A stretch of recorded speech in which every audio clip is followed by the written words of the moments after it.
어머니, 이거 마셔보세요. 기석이가 작은 보온병을 열어 따뜻한 차를 따라 주었습니다. 어머니, 이거 저희가 준비한 귀한 차예요. 건강에 좋을 거예요. 얼른 마셔보세요. 선영이도 옆에서 잔을 건네며 다정한 얼굴로 웃었습니다. 저는 지금 아들 차를 타고 절에 가는 중입니다. 아들 기석이와 며느리 선영이가 제가 요즘 너무 힘들어 보인다며 절에 가서 마음을 편히 쉬라고 하더군요. 폭설이 내리고 있어서 산길이 위험하기도 했지만 아들과 며느리가 저를 위해 신경 써준 덕분에 무사히 가고 있는 중입니다. 잔을 손에 쥐자 따뜻한 온기가 손끝으로 퍼졌습니다. 저는 미소를 지으며 한 모금 마셨습니다.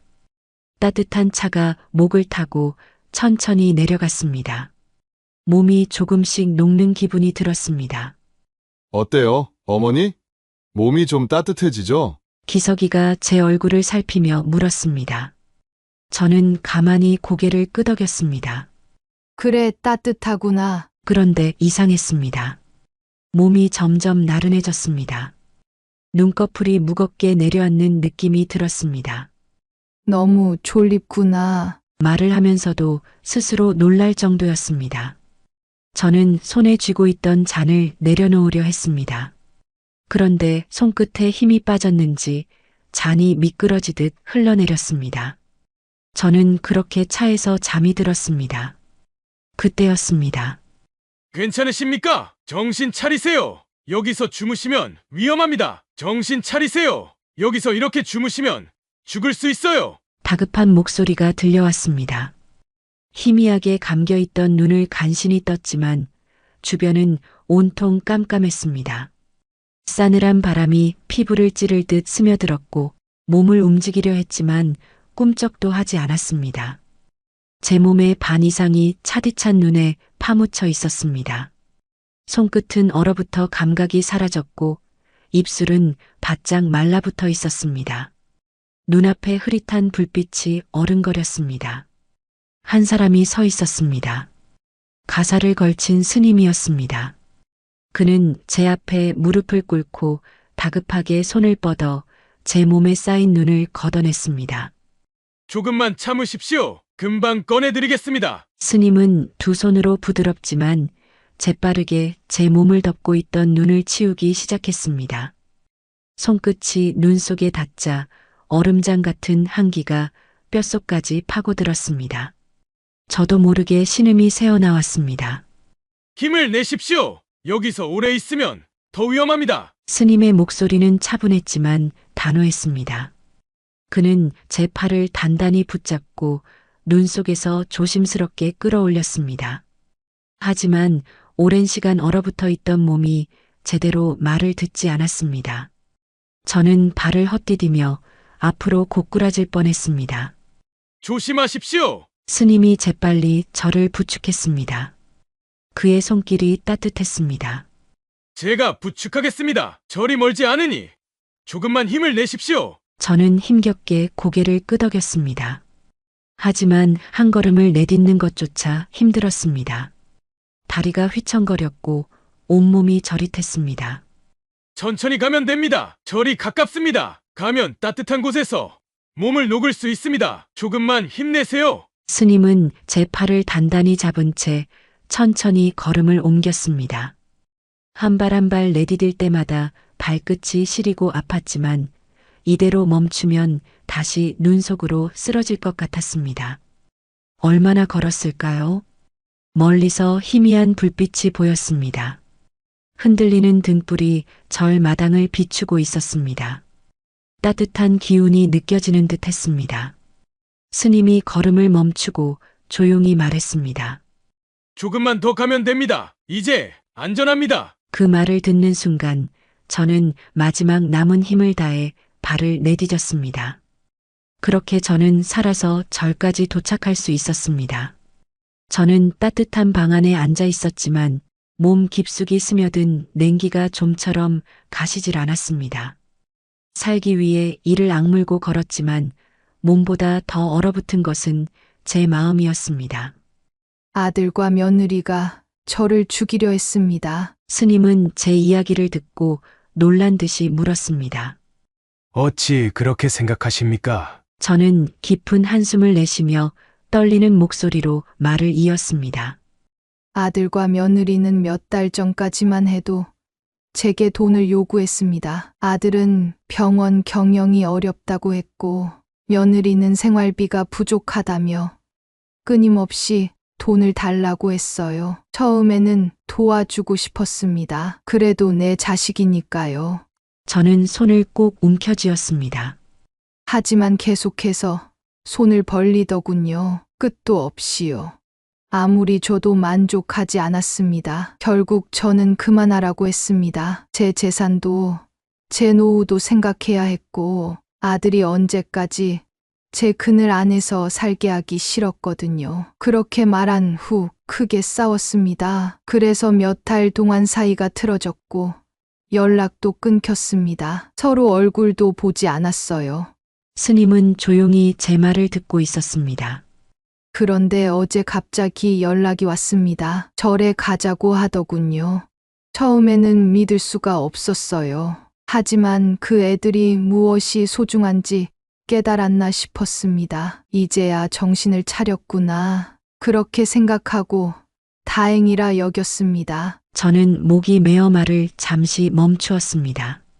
하지만 다 계획이 있었던 겁니다. 저에게 차를 마시라고 했는데 그 이후에 갑자기 잠이 들었어요. 아마 수면제를 탄 것 같습니다. 아들이 의사거든요. 수면제를 쉽게 구할 수 있었을 거예요. 그 말을 하고 나니 다시 가슴이 시려왔습니다. 스님은 조용히 저를 바라보았습니다. 노승의 눈빛은 한없이 깊었고 마치 모든 것을 꿰뚫어 보고 있는 듯 했습니다. 그러다 이내 나직하게 입을 열었습니다. 분노는 불과 같습니다. 처음에는 몸을 녹이는 온기가 되지만 그것을 오래 품으면 결국 자신까지 태우게 됩니다. 하지만 저는 그저 제 아이들을 믿었습니다. 그런데 그 애들은 저를 죽이려 했어요. 말을 하면서도 믿을 수 없었습니다. 피를 나눈 자식들이었습니다. 먹이고 입히고 길러낸 아이들이었습니다. 그 애들이 제 손으로 저를 죽이려 했다는 사실이 차라리 꿈이었으면 좋겠다는 생각이 들었습니다. 스님은 조용히 차 한 잔을 내 앞에 놓았습니다. 김이 모락모락 피어오르는 따뜻한 차였습니다. 마음을 가라앉히고 차를 마셔보십시오. 이 차가 처음에는 뜨겁지만 시간이 지나면 적당히 식고 마침에는 차가워집니다. 사람의 마음도 그렇습니다. 지금은 뜨거운 불길 같겠지만 결국 그 불길도 식어야 합니다. 저는 떨리는 손으로 잔을 들어 한 모금 삼켰습니다. 목을 타고 내려가는 온기가 몸을 데웠지만 제 가슴 속에는 여전히 차가운 분노가 자리 잡고 있었습니다. 스님은 저를 가만히 바라보다가 다시 입을 열었습니다. 분노만으로 복수를 하면 그대가 손해를 봅니다. 그대가 바라는 것은 단순한 응징입니까? 아니면 그들에게 진정한 깨달음을 주는 것입니까? 저는 숨을 들이마셨습니다. 그 애들에게 깨달음을 주는 것, 업보는 반드시 돌아옵니다. 하지만 그것을 이끄는 것은 당신의 손에 달려 있습니다. 스님의 말은 단순했지만 그 안에는 깊은 의미가 담겨 있었습니다. 저는 입술을 꼭 깨물었습니다. 그저 분노로 그들을 짓밟고 싶은 것이 아니었습니다. 나는 그 애들에게 내가 겪은 이 고통을 알게 하고 싶었습니다. 스님은 조용히 차를 한 모금 마시며 덧붙였습니다. 그들이 정말로 무엇을 두려워할지 곰곰이 생각해 보십시오. 진정한 두려움은 단순한 형벌이 아닙니다. 그것은 자신이 저지른 죄가 되돌아오는 순간 깨닫게 되는 법이지요. 저는 그 말을 곱씹으며 다시 한번 잔을 들어 올렸습니다. 차가 조금 식어 있었습니다. 그러나 제 안에 이는 불길은 이제 방향을 바꿔 타오르기 시작했습니다. 집을 떠난 지 며칠 만에 저는 다시 세상으로 내려왔습니다. 절에서 지내는 동안 많은 생각을 했고 많은 준비를 했습니다. 제가 가장 먼저 찾아간 곳은 작은 딸, 지연이의 집이었습니다. 엄마 오랜만이네요. 아직 제가 무슨 일을 겪었는지 지연이는 알지 못했습니다. 저는 그녀의 손을 꼭 붙잡고 자리에 앉혔습니다.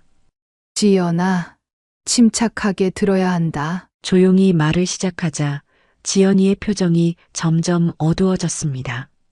엄마 무슨 일이에요? 기석이랑 며느리가 나를 죽이려고 했다. 그게 무슨 말이에요? 오빠랑 형님이 엄마를? 지연이는 손을 부들부들 떨며 의자에 몸을 기댔습니다. 엄마 제가 당장 그 집에 갈게요. 이 쓰레기 같은 자식들. 그게 아들이고 그게 사람이 할 짓이야. 저는 화가 난 작은 딸을 붙잡고 얘기했습니다. 지연아, 일단 진정하고 내 얘기를 들어봐. 최근에 기석이가 뭔가 달라지거나 선영이가 뭔가 비싼 곳을 간다거나 그런 일 없었니? 엄마, 어쩐지 오빠가 요 근래 새 병원 지을 거라고 여기저기 말하고 다니더라고요. 갑자기 자기가 원하는 위치의 땅을 알아보는 것 같고 며칠 전에는 은행 사람들하고도 만난 것 같았어요. 제 심장이 내려앉는 것 같았습니다. 저는 이미 확신하고 있었지만 지연이의 말을 듣고 나니 더 이상 의심할 여지가 없었습니다. 아들과 며느리는 확실히 저를 죽이려 했습니다. 그리고 이제는 제 재산을 가로채 자기들만의 미래를 준비하고 있었던 겁니다. 지연이가 눈물을 흘리며 저를 붙잡았습니다. 엄마, 경찰에 신고해야 하는 거 아니에요? 오빠가 한 짓을 그냥 둘 수 없어요. 하지만 저는 천천히 고개를 저었습니다. 아니야. 지연아, 오빠한테는 아직 아무 말도 하지 마라. 지연이가 놀란 눈으로 저를 바라봤습니다. 내가 알아서 처리할 테니까. 내가 할 일은 그냥 조용히 지켜보는 거야. 제 목소리는 차분했지만 속으로는 이미 모든 계획을 세우고 있었습니다. 저는 다음 날 아들과 며느리에게 문자를 보냈습니다. 너네가 아기로 빼앗은 것은 절대 너네 것이 되지 않을 것이다. 업보는 반드시 돌아온다. 메시지를 보낸 직후 저는 휴대폰을 내려놓고 조용히 숨을 골랐습니다. 아들과 며느리에게 이런 문자를 보내게 될 줄은 상상도 못했습니다. 하지만 이게 현실이고 저는 한 발씩 나아가야 했습니다. 단순한 몇 마디에 불과했지만 이 메시지는 그들에게 결코 가벼운 의미가 아닐 것입니다. 문자 메시지를 보낸 이후 저는 지연이에게 전화를 했습니다. 지연아, 오빠네 집에 한번 가볼 수 있겠니? 오빠네 집이요? 그 자식 얼굴도 보기 싫은데. 갑자기 왜요? 저는 대수롭지 않게 말했습니다. 무슨 일이 있나? 무슨 일을 벌이나 궁금해서 가서 별일 없는지 보고 와줬으면 해. 지연은 잠시 망설였지만 이내 알겠다고 했습니다. 저는 기석이와 선영의 반응을 직접 보고 전해주기를 바랐습니다. 그리고 몇 시간 후 지연에게서 전화가 왔습니다. 지연이의 목소리는 평소보다 낮고 조심스러웠습니다. 엄마 오빠가 뭔가에 엄청 신경이 곤두서 있어요. 어떻게? 무슨 이상한 문자를 받았다고 너도 받았냐고 하고 선영 언니는 계속 불안해하면서 집 안을 서성이더라고요. 둘 다 제정신이 아닌 것 같아요. 저는 미소를 지었습니다. 예상대로였습니다. 엄마, 혹시 무슨 일 있어요? 지연이 조심스럽게 물었습니다. 저는 단호하게 대답했습니다. 아니야. 별일 없단다. 그냥 좀 지켜보자꾸나. 전화를 끊고 나서 저는 눈을 감았습니다. 이제 시작일 뿐이었습니다. 저는 다음 날 기석의 집으로 향했습니다. 가로등 불빛 아래로 뚝뚝 떨어지는 빗방울이 묘하게 차가웠습니다. 제 발걸음은 조용했지만 마음속에서는 무겁고 단단한 무언가가 자리 잡고 있었습니다. 집 앞에 도착하자 익숙한 현관문이 눈에 들어왔습니다. 몇 개월 전까지만 해도 자연스럽게 왔다 갔던 이곳. 이 집의 주인은 접니다. 아들과 며느리는 제 집에서 살고 있었죠. 그러나 이 집은 아들과 며느리에게 넘어갈 뻔했습니다. 제가 죽었다면요? 저는 미리 준비해둔 열쇠를 조용히 꺼내 들었습니다. 아직 제 이름으로 되어 있는 집이니까 당연히 들어올 권리가 있는 곳입니다. 천천히 돌리는 열쇠 끝에 묵직한 쇠소리가 들렸습니다. 그리고 문이 열리는 순간 집안의 공기가 싸늘하게 스며들어왔습니다. 조용히 안으로 발을 들여놓았습니다. 집은 고요했습니다. 아들과 며느리는 아직 집에 돌아올 시간이 아닙니다. 저는 천천히 거실을 지나 현관 옆 작은 탁자로 향했습니다. 그곳에 손을 뻗어 조용히 낡은 염주를 내려놓았습니다. 이 염주는 제가 늘 손에서 놓지 않았던 물건이었습니다. 병이 심해질까봐 마음을 다잡기 위해 늘 손에 쥐고 다녔던 것이었습니다. 기석이도 잘 알고 있을 겁니다. 그리고 이 염주가 왜 여기에 있는지, 그것이 무슨 의미를 가지는지 단번에 깨닫겠지요. 그리고 한참 동안 그 자리에 서 있었습니다. 기석이 이걸 발견하는 순간을 상상해 보았습니다. 집에 돌아왔을 때 현관 옆 탁자를 보고 놀라겠지요. 절대 여기 있을 리 없는 물건. 순간 기석이의 손이 떨리며 숨이 멎는 듯한 감각이 들겠지요. 심장이 쿵 내려앉고 머릿속에서 그동안 지워버렸던 기억이 떠오를 겁니다. 설마 엄마가 아직 살아있는 건가? 그제야 기석이는 저를 떠올릴 겁니다. 저를 죽음으로 내몰았던 그날을, 그리고 그날 자신이 한 짓을. 저는 천천히 숨을 내쉬고 곧바로 발걸음을 돌렸습니다. 며느리의 방으로 조용히 걸어갔습니다. 그녀가 아끼던 드레스룸, 가득한 명품들, 늘 상류층을 동경하던 선영은 제게 몇 번이고 말했었습니다. 어머니는 옛날 물건 같은 거 너무 많이 가지고 계세요. 시대가 바뀌었잖아요. 낡은 것들은 버리셔야죠. 그렇게 돈만 밝히던 며느리, 너의 죄를 스스로 알고 힘들어했으면 좋겠다. 서랍 하나를 열었습니다. 그녀의 향수들이 모여 있는 곳에 조용히 제 손수건을 펼쳐 올려두었습니다. 낡고 빛바랜 하얀 손수건. 작은 구멍이 나 있었지만 저는 그것을 버리지 않았습니다. 그건 살면서 유일하게 선영이가 선물해줬던 손수건이었으니까요. 이 손수건이 여기 있다는 사실을 선영이가 깨닫는 순간 그녀의 머릿속이 어떻게 돌아갈까요? 손수건을 만지는 손이 부들부들 떨리겠지요. 이게 왜 여기 있어? 놀라서 방을 둘러볼 것이고 문을 확인할 것이고 소스라치게 놀란 얼굴로 거울을 바라보며 숨을 헐떡이겠지요. 네가 내 손수건을 보며 느껴야 하는 감정은 죄책감이어야 한다. 후회해야 하고 슬퍼해야 한다. 반성해야 하고 아파해야 한다. 그것은 단순한 물건이 아니라 저지른 죄에 대한 경고였습니다. 저는 서랍을 조용히 닫고 다시 발걸음을 돌렸습니다. 이제 해야 할 일은 끝났습니다. 그들이 느끼는 감정은 이제 그들 스스로가 감당해야 할 몫이겠지요. 집을 빠져나오며 저는 밤하늘을 바라보았습니다. 찬바람이 스쳤지만 이제는 더 이상 춥지 않았습니다. 이제 첫걸음이 시작되었구나. 며칠 뒤 저는 손에 쥐고 있던 휴대전화를 내려다보았습니다. 화면에는 익숙한 이름이 떠 있었습니다. 기석, 그 다음에는 선영. 둘 다 제게 전화를 걸고 있었습니다. 그것도 몇 번씩이나. 이미 예상한 일이었습니다. 분명 그들은 차 키 옆에 놓인 낡은 염주, 옷장 서랍 속의 손수건을 보고 경악했겠지요. 처음에는 단순한 착각이라 여기고 싶었을 겁니다.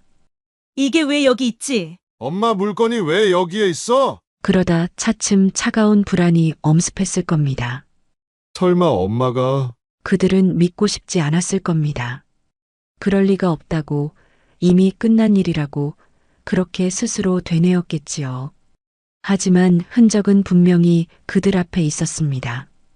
그리고 지금 그 흔적의 주인에게 전화를 걸고 있었습니다. 전화벨 소리가 계속 집안에 은은하게 울려 퍼졌습니다. 하지만 저는 손끝 하나 까딱하지 않고 그대로 두었습니다. 한 번, 두 번, 세 번. 벨소리가 반복될수록 그들의 불안과 두려움도 점점 커지겠지요. 하지만 저는 받지 않았습니다. 그들이 더 괴로워해야 했습니다. 더 무서워해야 했습니다. 그렇게 해야만 진정으로 자신들의 죄를 돌아보게 될 것이었으니까요. 전화를 받은 순간 그들은 안도할 것입니다. 엄마, 살아있었구나. 어디 있으셨어요? 괜찮으세요? 그렇게 말하며 자신의 죄를 덮으려 할 것입니다. 엄마, 제발 그때 일은 실수였어요. 아들이잖아요.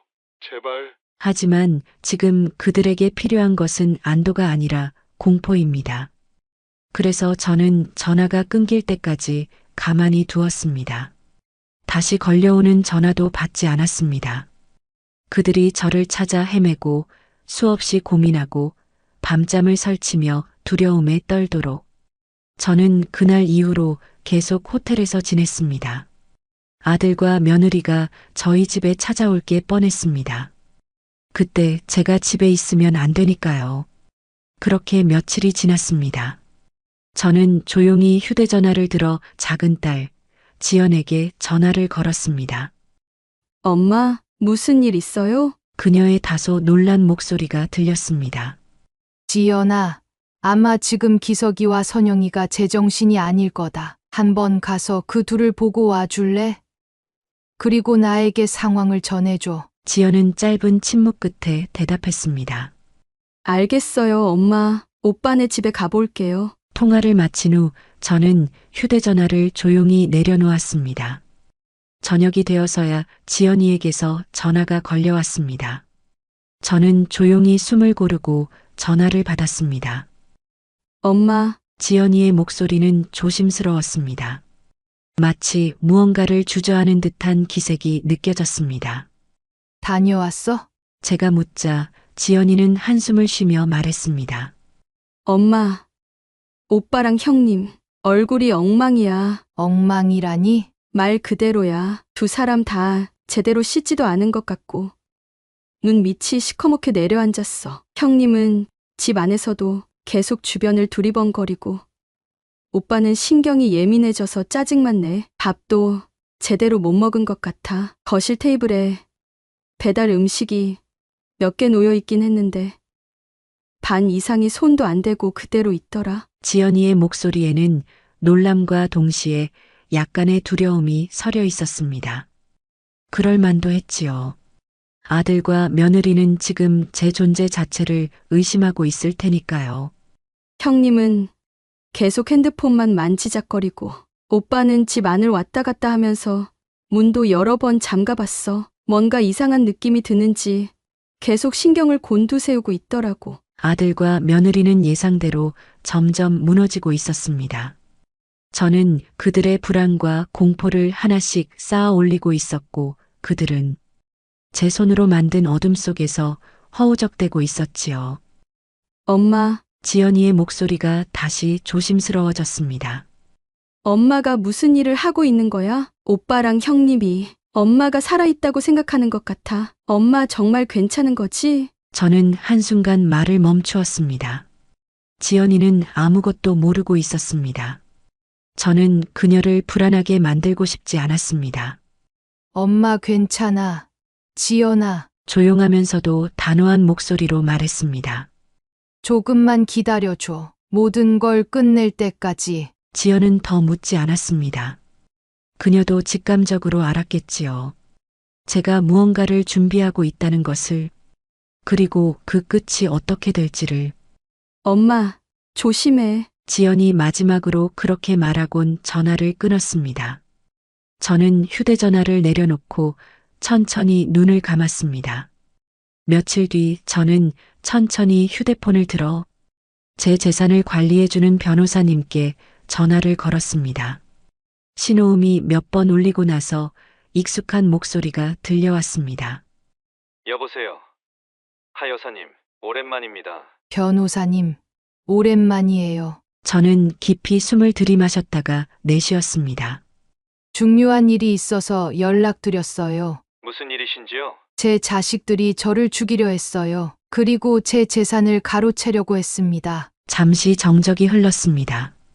변호사님은 아무 말도 하지 못했습니다. 저는 이어서 덤덤한 목소리로 말을 이었습니다. 증거는 다 있어요. 저는 내일 아이들을 직접 찾아갈 겁니다. 같이 가주세요. 하 여사님, 정말 괜찮으시겠습니까? 변호사님이 조심스럽게 물었습니다. 괜찮을 리가 없지요. 하지만 끝을 봐야겠어요. 전화 너머에서 변호사님은 짧게 한숨을 쉬더니 단호한 목소리로 대답했습니다.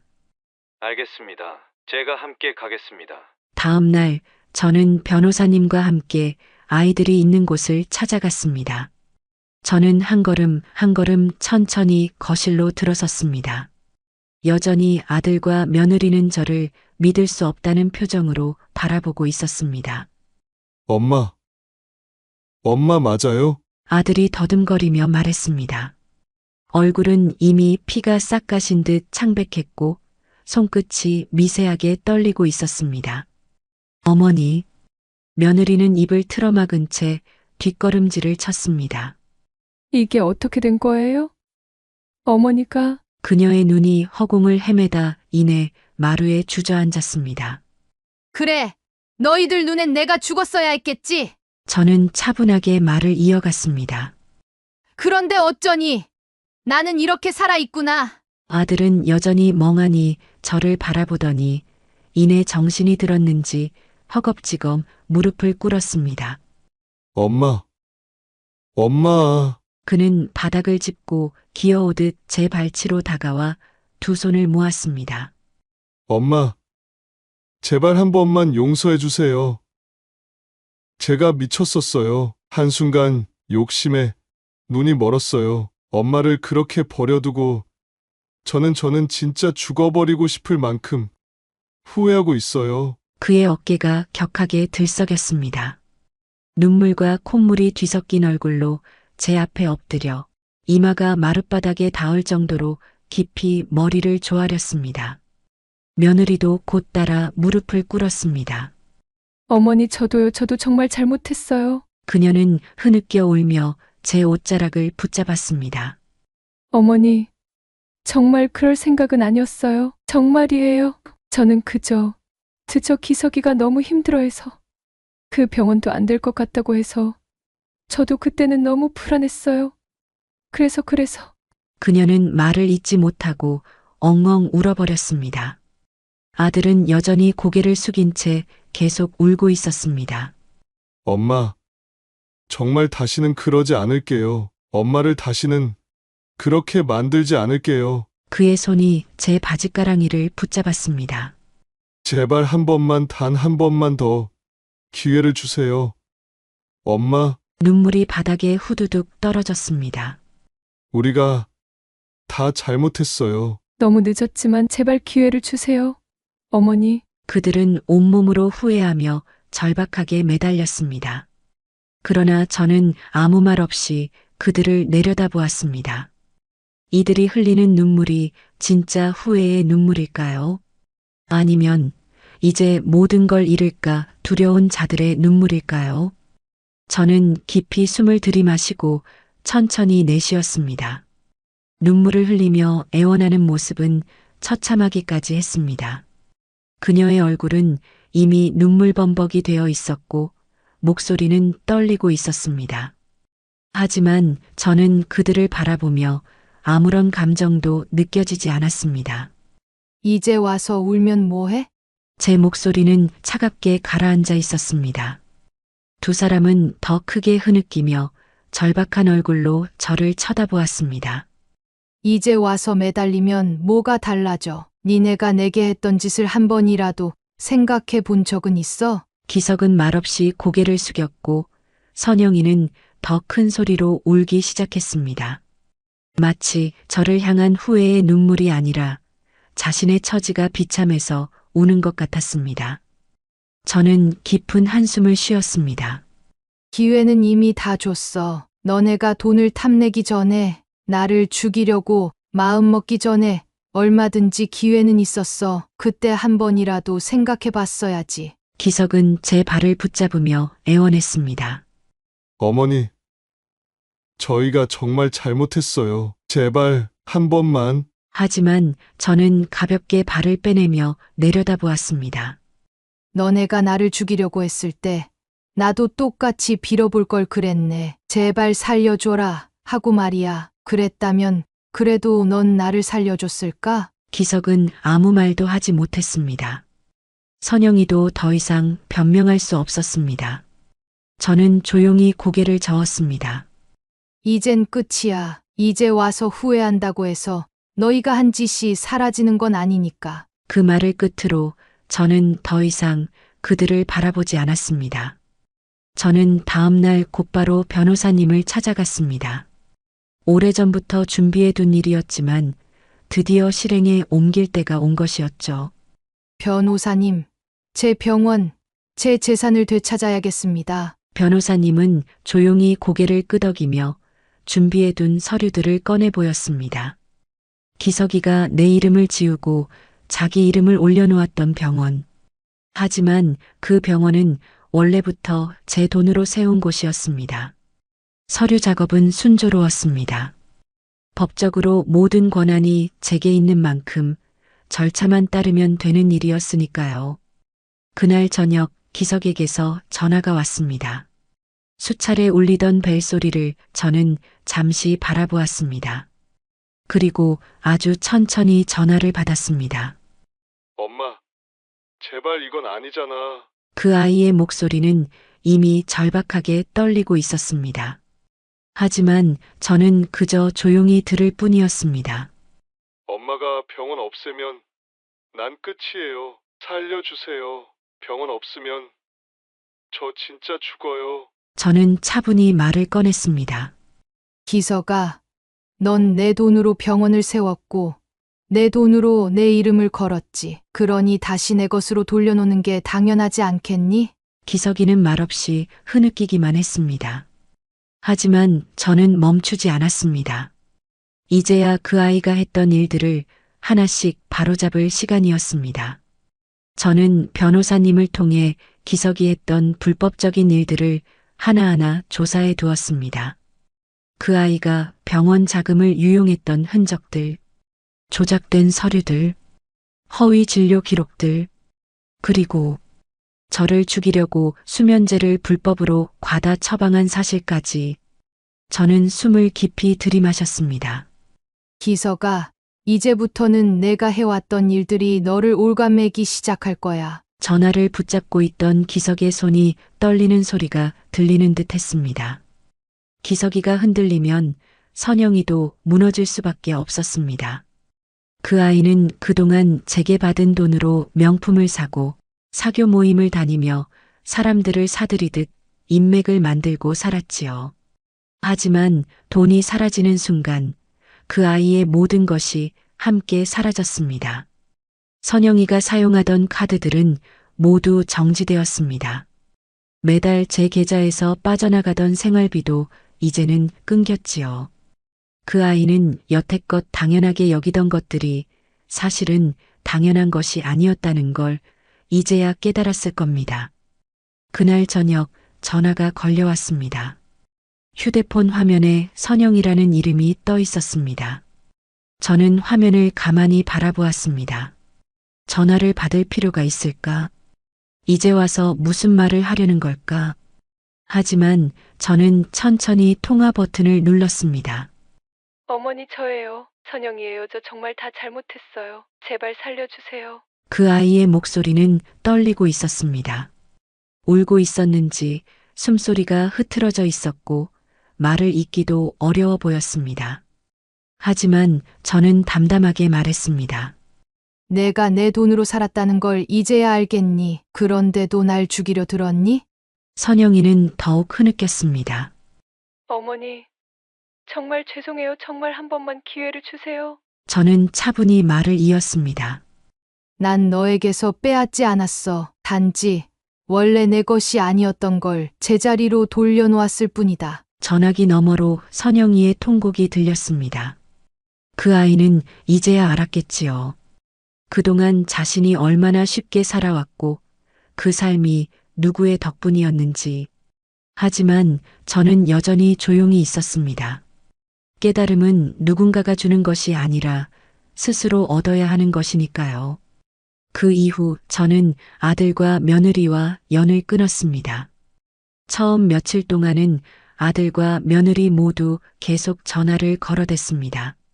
기석이는 병원을 잃고 절망하며 살려달라고 했고, 선영이는 모든 걸 빼앗긴 채 다시 돌려달라며 울고 매달렸습니다. 하지만 저는 어느 순간부터 전화를 받지 않았습니다. 이제 와서 무슨 말을 한들 제가 들을 이유가 없었지요. 그들은 저를 죽이려 했습니다. 단순한 다툼이나 오해가 아니라 제 목숨을 완전히 끊으려 했던 사람들이었습니다. 시간이 지나자 그들의 전화는 점점 뜸해졌습니다. 그리고 결국 완전히 연락이 끊어졌습니다. 아마도 자신들이 처한 현실을 받아들이기 시작한 것이겠지요. 제가 더 이상 그들에게 돈을 주지 않는다는 걸 이제는 아무리 매달려도 돌아갈 수 없다는 걸 깨달았을 겁니다. 사실 마음 같아선 아들과 며느리 모두 경찰에 신고해 감옥에 집어넣고 싶었습니다. 그들이 저지른 죄는 분명했고 증거도 충분했습니다. 하지만 생각해 보았습니다. 그렇게 한다고 해서 그들이 정말 반성할까요? 그들이 정말 자신들의 잘못을 깨우칠까요? 저는 오히려 지금까지 제 돈으로 편하게 살아왔던 그들이 이제 제 도움 없이 살아간다면 그게 더 큰 벌이 될 거라고 생각했습니다. 그동안은 너무나도 당연하게 모든 걸 가질 수 있었던 사람들. 이제는 그 모든 걸 스스로 감당해야 하는 사람이 되었겠지요. 많이 힘들 테고 많이 후회할 것이고 많이 부딪히며 살아가야 할 겁니다. 하지만 저는 그것으로 충분하다고 생각했습니다. 그게 그들이 쌓아온 업보였으니까요. 몇 개월 후 저는 오랜만에 그 절을 다시 찾았습니다. 그곳을 향해 발걸음을 옮기며 저는 복잡한 감정을 느꼈습니다.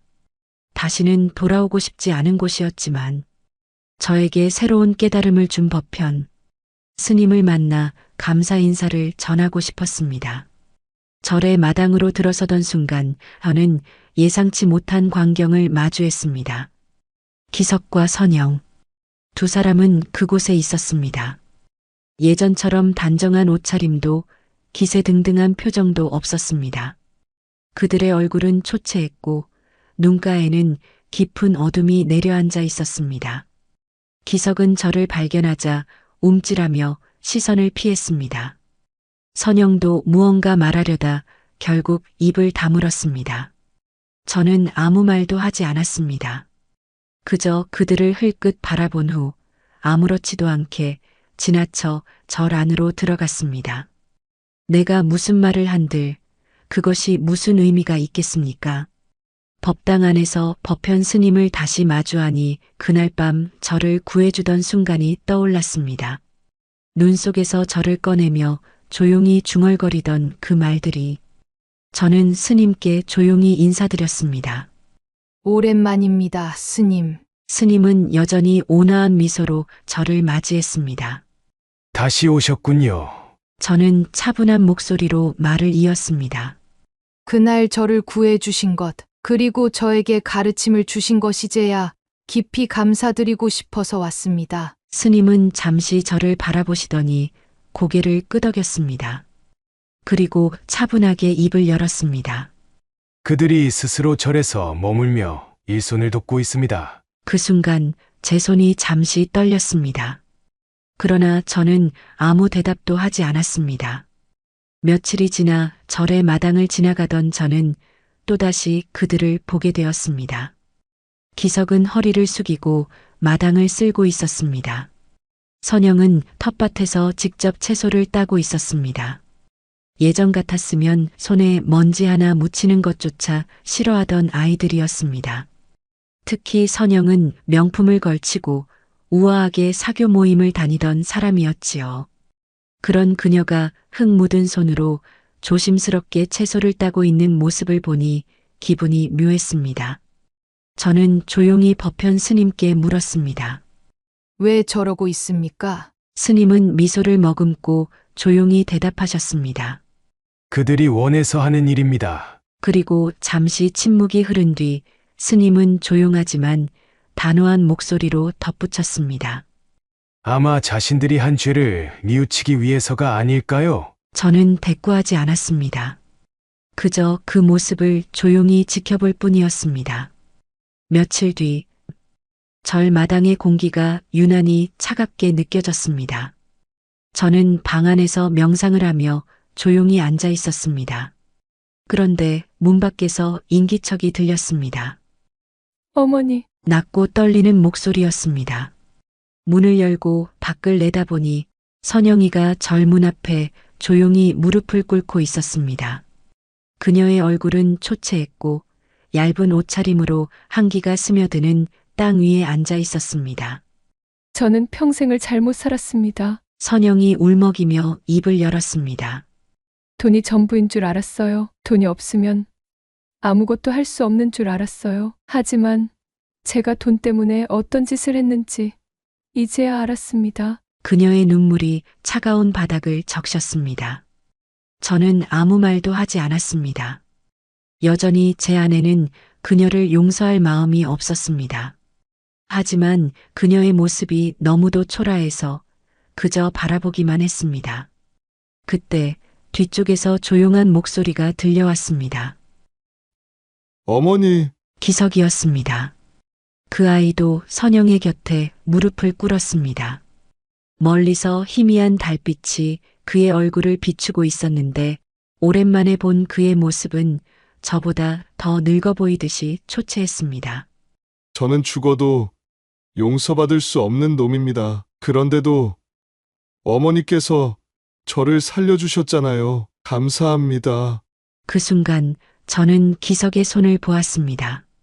한때 깨끗했던 손이 거칠어져 있었습니다.